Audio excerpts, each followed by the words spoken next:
Breaking news. Welcome to today's headlines. Trouble for Malami as Ipob makes huge demand over Nnamdi Kanu.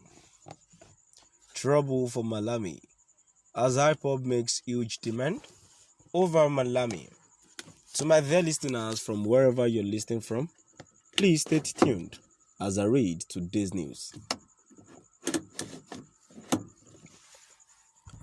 Aloy Ejimako Anthony for Nnamdi Kanu, the leader of the indigenous people of Biafra, believes it has become imperative for Attorney General Abubakar Malami son to re-examine the 15 charges brought against his client.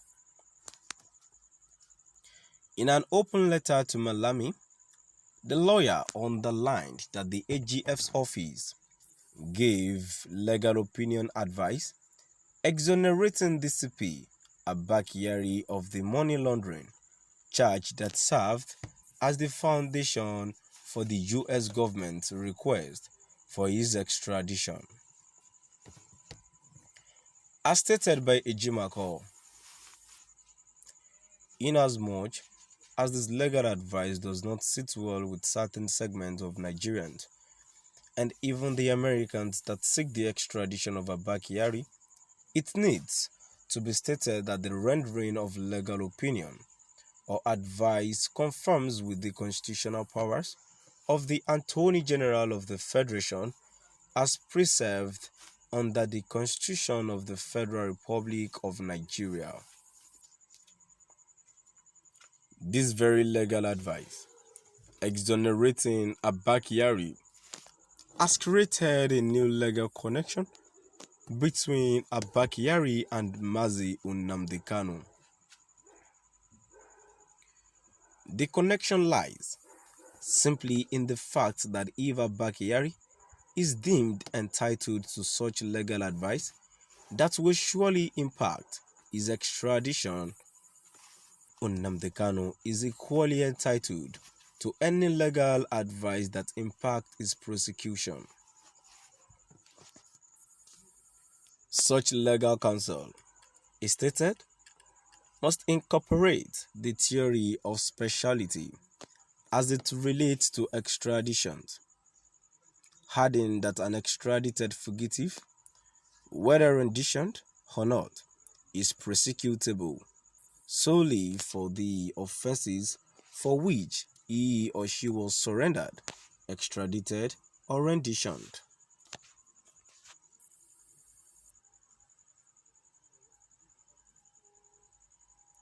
Failure to do so will amount to a clear violation of the doctrine of speciality as enshrined in Nigeria's Extradition Act and equal protection of the law as preserved in the Nigerian Constitution. As previously reported by Trīāl Online, the federal government, FG, filed a new 15-count terrorism accusation against Mazi Nnamdi Kanu, the self-proclaimed leader of the outlawed indigenous people of Biafra, Ipob. The federal government upped the number of charges in the initial accusation it brought against Kanu from 7 to 15 in the amended charge filed before the Federal High Court in Abuja.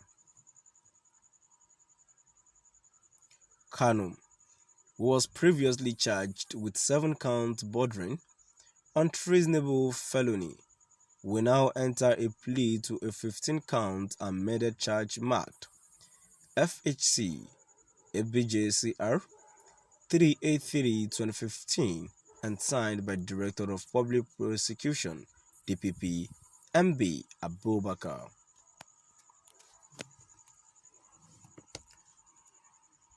Count 1 of the charge alleged that Kanu, as a member of leader of the proscribed indigenous people of Biafra, committed an act in furtherance of an act of terrorism against the Federation Republic of Nigeria and the Nigerian people by making a broadcast received and heard throughout the country with the intent to intimidate the populace and also threatened that people would die and the world would come to a halt, thereby committing an offense punishable by death.